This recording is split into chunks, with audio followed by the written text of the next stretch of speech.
Welcome to Next Shift with Rick Wagan. Suzuki does not suck. This is the post-game show after the Montreal Canadiens lose 4-3 in overtime to the New York Islanders. The Montreal Canadiens outshot the New York Islanders 41-25 and proceeded to fall behind in this game 3-1 at one point. The Islanders took a 1-0 lead at 5:37 of the first period on goals by Anthony Duclair. And then at 11:58, Joshua Roy with his first goal of the season, assisted by Jaden Struble and Patrick Laine. It was a rebound and a good positioning by Joshua Roy to get the puck behind the goaltender Sorokin. In the second period, the New York Islanders scored a power play goal by Simon Holmstrom, a beautiful shot over the left shoulder of Sam Montembeault, and the Canadiens were down 2-1. Early in the third period, Bo Horvat walked around Matheson and got the puck by Montembeault, and the New York Islanders took a 3-1 lead. The Canadiens did have a goal scored by Nick Suzuki that was considered just a bit offside. It was literally in the centimeters. It was a close call. It did look like it was probably offside, but it was very difficult to tell, at least from the replays that we saw from as a fan base. The Canadiens did come back in the third period on goals by Patrick Laine, another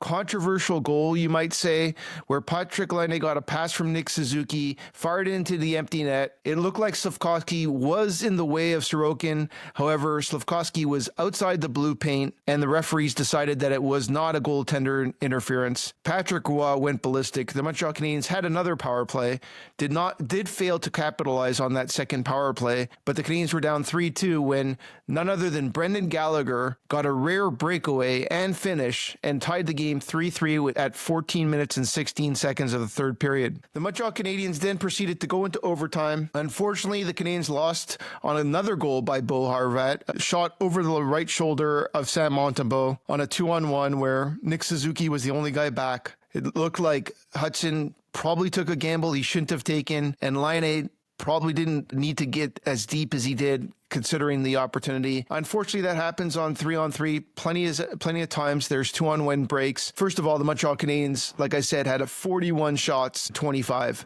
They deserved a better fate. The Canadiens played a really, really solid game as a team. The line of Anderson, Gallagher, and Dvorak continued to click. Newhook and Laine and Joshua Roy were outstanding and had an amazing Corsi in the 80s. And the line of Evans, Armia and Heineman continued to play solid hockey. I thought Armia was a little bit off, but the other two played a really aggressive, forechecking, defensive style hockey game and really took it to the other team. The first line, did not have their best night. Suzuki got an assist on Laine's play. Suzuki got another goal that was called back. There was a lot of opportunities by the first line. They obviously did not capitalize, no goals by any of them. However, at the end of the day, the Montreal Canadiens did lose 4-3 and gave up a point. I guess if you want to pin the game on a couple of players, I would say that Montembeault probably could have stopped one or two of those goals. Definitely two were short shots, kind of caught between his armpit that got in. Probably shouldn't. The Duclair goal probably shouldn't have went in. The first Bo Horvat goal probably shouldn't have went in. Again, you need a big save by a goaltender, and they didn't get it. They were definitely out-goalied this game. Sorokin with 41 shots against 38 saves. He made some incredible saves, and that doesn't include a couple of goalposts, a couple of crossbars. Newhook hit the corner of the net and the crossbar, the post and the crossbar, and it bounced forward, which means it was on the inside. Unfortunately, the Canadiens lose a point, do gain a place in the standings on the New York Rangers, who lost. They did gain some space on the Red Wings, who lost, and the Bruins, who lost. The Blue Jackets lost in overtime as well, so they broke even, and obviously they lost a point to the New York Islanders. The Ottawa Senators also took a beating from the Avalanche, so they didn't get any further. So right now, the Montreal Canadiens are 3 points behind the Ottawa Senators with the same amount of games and holding up the second wildcard spot. Right behind them are the New York Islanders, who are at 72 points in the same amount of games. So there are 2 points behind the Montreal Canadiens. And in my opinion, they're probably the team most likely to compete with the Montreal Canadiens for the remaining of the schedule. We'll talk about that in more detail. The New York Rangers are at 72 points, but at 70 games. So the Canadiens have 2 games in hand and 2 points up on them. And the Columbus Blue Jackets took a beating by the Pittsburgh Penguins today, 6-3. So they are now at 71 points and 69 games. So they're 3 points behind, and the Canadiens have a game in hand on them. And the Detroit Red Wings are at 70 points with 68 games, and they're 4 points behind at the same amount of games. I'm calling it, folks. I don't think the Boston Bruins at 70 games and 69 points and under 500, and the Pittsburgh Penguins at 68 points and 71 games, or the Flyers or the Buffalo Sabres have any chance. In fact, I think there's more chance of the New Jersey Devils falling down than those teams coming in. So obviously the Canadiens cannot take over the New Jersey spot. The Florida Panthers, the Toronto Maple Leafs, and the Tampa Bay Lightning are locked in at the top 3 spots at 85 points. It's going to be very difficult for anyone to catch them.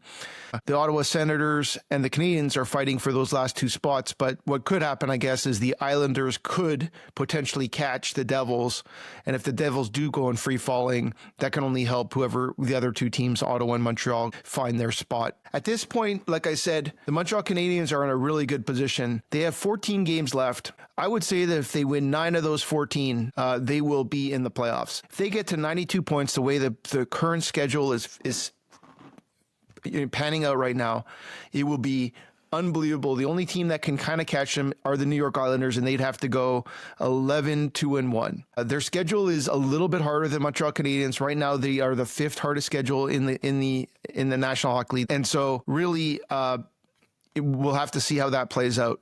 Like I was saying, the New York Rangers are 2 games behind and 2 points behind. Their schedule's not terrible. Columbus are not playing the greatest hockey. They do have 3 games against the Ottawa Senators and 2 games against the Islanders remaining. So those 5 games are going to be gigantic for the Columbus Blue Jackets. If they can win most of those games, they probably have to win 4. If they can win 4 or 5 of those games, they're right back in it. If they fall below 4, if they only win 3, it's going to be tough for the Columbus Blue Jackets.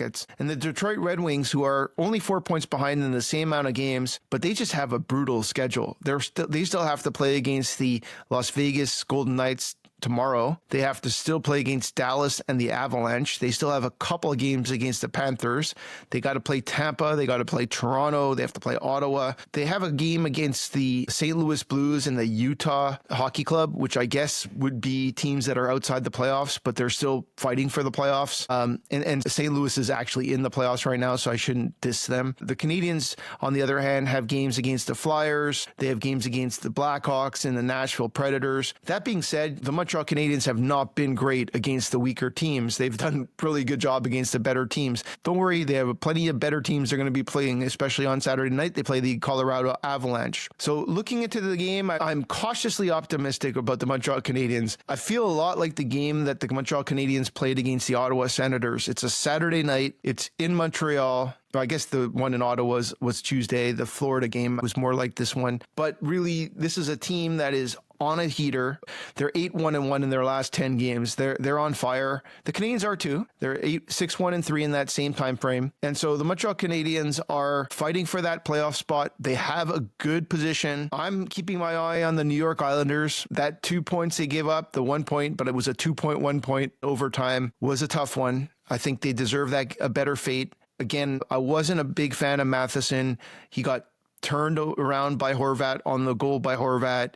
He was one of the defenders that got beat in the first goal by Declare in the corner. Carey also made a mistake. And then on the other goal in between that, it was his penalty, and he got beat and kind of grabbed him, and a definite penalty that led to the power play goal that was scored. So he was involved in one way or another in all 3 regulation goals against, and obviously Montembeault needs to make the big saves. So I'm calling a Montreal Canadian victory. I'm saying that with heart, not mind. I think the Canadiens are playing some outstanding hockey. They did beat the Colorado Avalanche last time they played them in Colorado. They were on a similar type of streak back then, and they're playing good hockey. Both teams are on fire right now. Obviously, the Avalanche coming off the trading deadline. They have Nekes. They have a few other players that they gained. They're playing solid. A lot of those players are ex-Montreal Canadiens like Lehkonen and Drouin. I'm calling this game to be 4-3. I believe it's going to be the Montreal Canadiens victory this time. It's going to be a tough game. The Canadiens have to play outstanding. I actually don't care who goes in nets. I'll tell you why. I think Dobish has been less stellar at home. However, Montebo's a little bit tired. So it could go either way. Dobish is the kind of player that can stand on his head and win a game for your team, so that could happen. And then Montebo could play some great hockey, and he has for most of the last few games. Obviously, the last couple of games, he's been a little bit on the weaker side. So Demidov, who is not playing, the last game he was a healthy scratch. The media, I guess, is hearing that Demidov is not going to be playing in their playoffs. The SKA organization is saying because he's not physically fit or strong enough. Seems ridiculous to me. He seems like a kid that's pretty strong. Obviously, he's young, but he's pretty strong for his age and the leading scorer on your team. I think there's an ulterior motive to this one. My personal opinion is they're trying to encourage him to sign a contract for another year or more. He's hesitant. I believe he wants to play for the Montreal Canadiens. Hopefully, he doesn't get forced to do anything. I'm not saying, Russia will do that. That being said, they might be holding out to see if they can get some kind of ransom from the Montreal Canadiens to get him to come down to North America sooner. They are saying that he may play in the MHL, the junior league, where he destroyed it last year and he's only gotten better in the playoffs. We'll see if that's what happens. All in all, I hope the Montreal Canadiens can get him this year. If not, I really, really hope they get him next year. We can talk about next year a little bit later. For now, it's all about this year. The Montreal Canadiens at 74 points, 33, 27, and 8, 68 games into the season, 14 games left. They're in the mix. They're in a playoff spot. They're playing good hockey. They have a schedule that's favorable compared to their competition. Their competition is losing more than they're winning. You can't count the competition to lose. Every game counts. Every point counts. It feels like the Canadiens believe that and are doing that. So kudos to the Montreal Canadiens. Suzuki does not suck. That's it for me. Go Habs, go. 4-3 Canadiens tomorrow. Let's cheer them on. That's it for Next Shift. Talk to you guys soon.